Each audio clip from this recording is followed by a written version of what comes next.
Halo, selamat pagi. Perkenalkan, nama saya Tafani Haidin dari BINIS University dengan kode NIM 2702427610. Hari ini saya akan melakukan wawancara dengan narasumber kami membahas tentang SDGs. Seperti yang kita ketahui, SDGs adalah Sustainable Development Goals, yaitu program yang berkelanjutan dari Perserikatan Bangsa-Bangsa yang memunculkan 17 target. Di antaranya yang akan kita bahas adalah poin nomor 6, yaitu dengan topik air bersih dan sanitasi yang layak di lingkungan perusahaan. Kami sudah hadir narasumber, silakan Pak memperkenalkan diri. Baik, terima kasih. Assalamualaikum warahmatullahi wabarakatuh. Perkenalkan, nama saya Rahmat Hidayat dari Departemen K3LH, Teknik Kujang Cikampek. Alhamdulillah, saya bergabung di Hukum Kujang kurang lebih sudah 14 tahun di Departemen K3LH. Sudah cukup lama, mungkin kita bisa berbagi sharing pengalaman tentang pengelolaan air bersih dan sanitasi ini, Pak. Oke, lanjut langsung ke pertanyaan, Pak. Untuk yang pertama tentang topik pentingnya air bersih dan sanitasi di lingkungan perusahaan. Mengapa air bersih itu menjadi sangat penting di tempat kerja?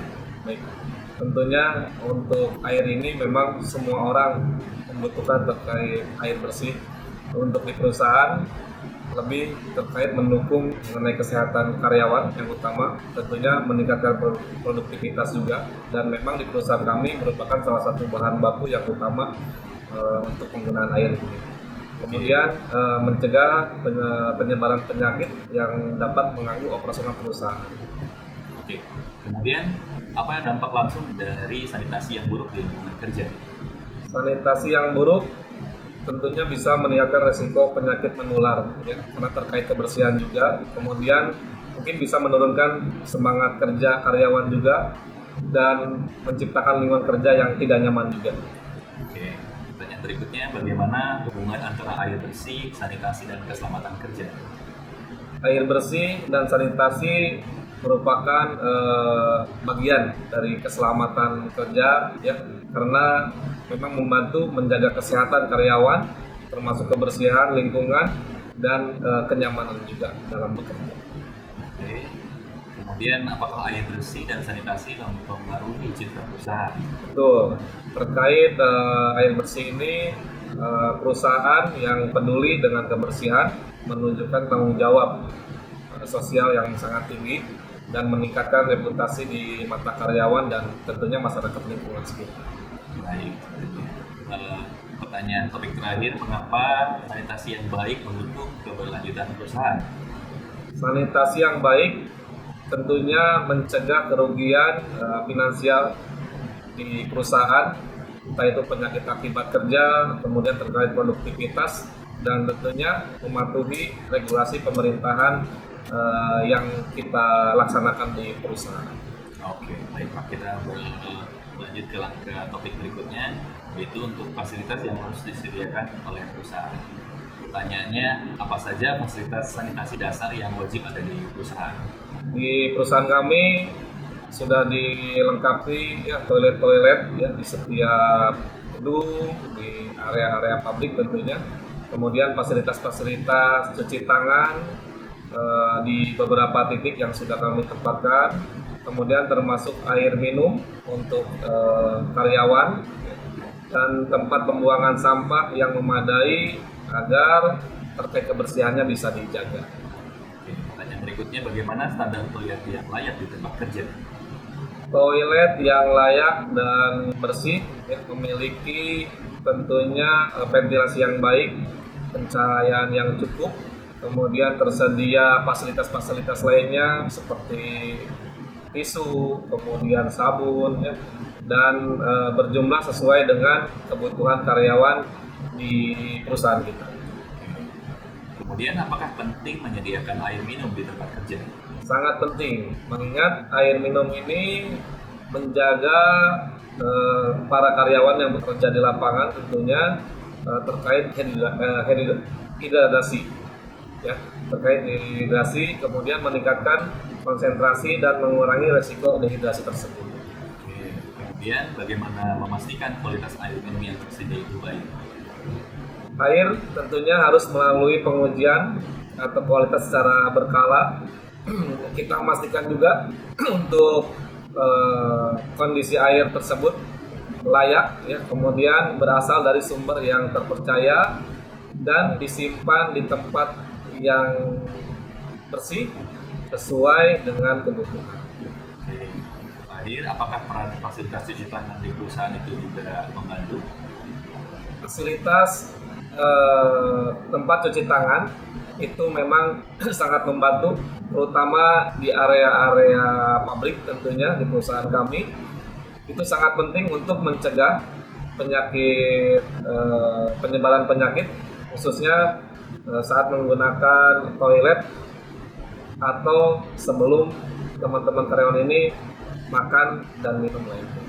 Oke, beralih ke topik berikutnya, tantangan dan solusi dalam menyediakan fasilitas. Pertanyaannya, apakah tantangan dalam menyediakan air bersih di perusahaan besar itu begitu signifikan? Tantangannya termasuk kebutuhan air yang besar, ya, kemudian pengelolaan infrastruktur dan biaya perawatan fasilitas. Ini yang kami tentunya harapkan di lapangan atau tempat-tempat untuk tentunya menjaga dengan fasilitas yang ada. Yang berikutnya, bagaimana perusahaan dapat mengatasi masalah sanitasi di area terbatas? Dengan memanfaatkan desain ruang yang efisien, kami menyediakan toilet portable, kemudian memastikan jadwal pembersihan rutin, dan kembali kami selalu memberikan informasi kepada pengguna atau karyawan terkait kebersihan terhadap fasilitas-fasilitas tersebut. Oke. Pertanyaan berikutnya, bagaimana mengelola limbah cair di perusahaan?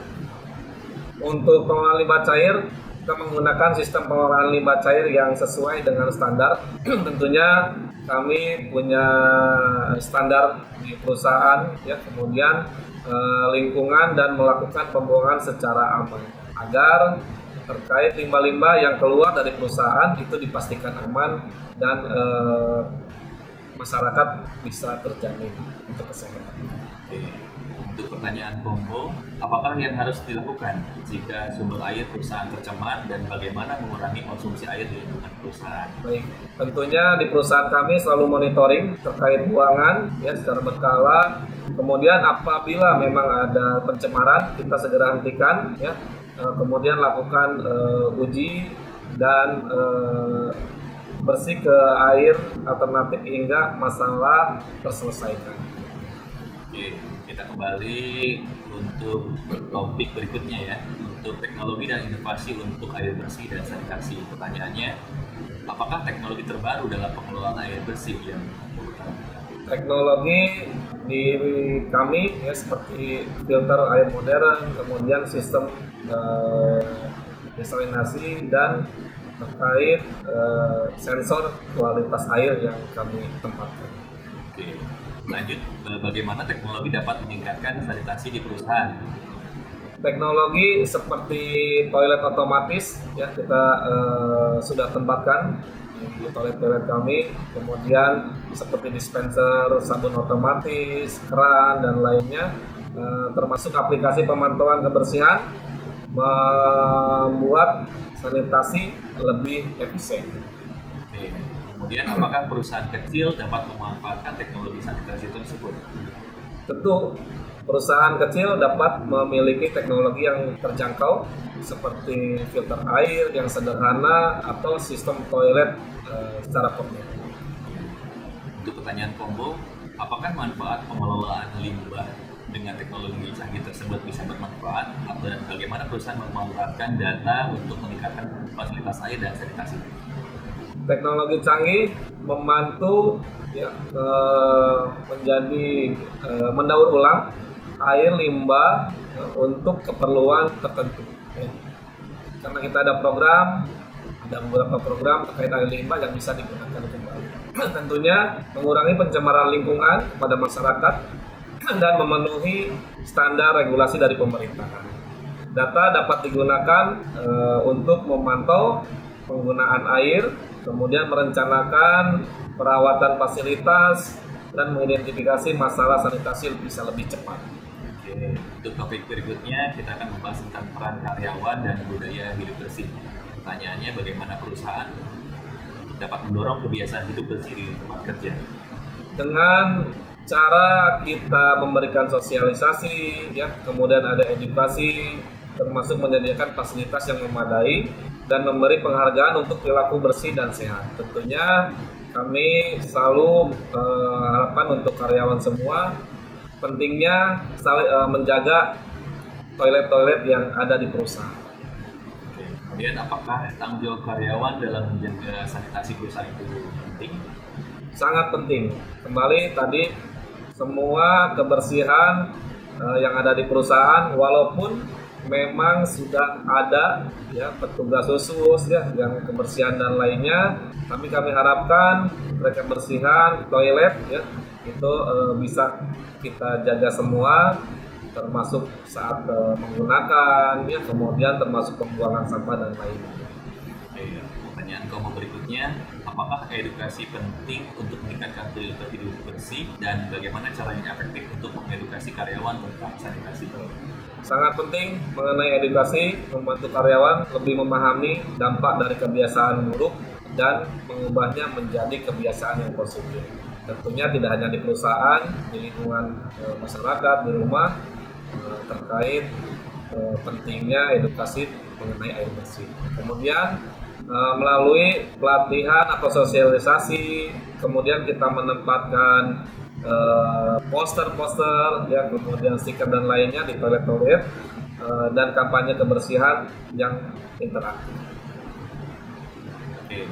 Kemudian apakah kebiasaan individu juga mempengaruhi keberhasilan sanitasi di perusahaan? Betul, mengingat individu seseorang itu berbeda-beda ya, sangat berpengaruh karena fasilitas terbaik sekalipun tidak akan efektif jika tidak digunakan dengan benar. Oke.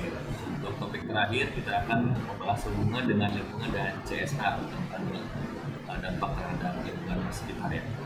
Pertanyaannya, apakah peran perusahaan dalam mendukung sanitasi masyarakat sekitar itu ada?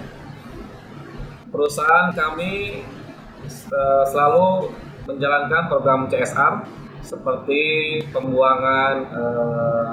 pembangunan sumur bersih untuk masyarakat, termasuk fasilitas toilet ya, kemudian mengajak masyarakat edukasi mengenai air bersih di masyarakat. Oke. Untuk pertanyaan combo, bagaimana perusahaan dapat memastikan pengelolaan limbah ramah lingkungan? Kemudian apa manfaat sanitasi yang layak bagi komunitas sekitar perusahaan? Dengan memenuhi regulasi lingkungan, menggunakan teknologi ramah lingkungan dan bekerja sama dengan pihak ketiga untuk pengelolaan lain limbah. Ya. Kemudian sanitasi yang layak, mengurangi resiko penyakit, kemudian meningkatkan kesehatan masyarakat dan mempererat hubungan perusahaan dengan komunitas atau perusahaan. Oke, untuk pertanyaan terakhir, apakah manfaat sanitasi untuk perusahaan berkontribusi pada pencapaian SDGs? Kemudian bagaimana perusahaan dapat meningkatkan keberlanjutan dalam pengelolaan air dan sanitasi? Ya, tentunya kembali sanitasi perusahaan mendukung SDGs, khususnya tujuan poin 6 terkait air bersih dan sanitasi, serta poin 8 mengenai pekerjaan layak dan pertumbuhan ekonomi. Dengan menggunakan teknologi hemat energi, mendaur ulang air dan melibatkan karyawan dalam program keberlanjutan. Oke, baik, terima kasih. Sekian yang bisa kami paparkan atas perhatian dan kerjasamanya. Salam BINUS. Assalamualaikum warahmatullahi wabarakatuh. Terima kasih. Siap.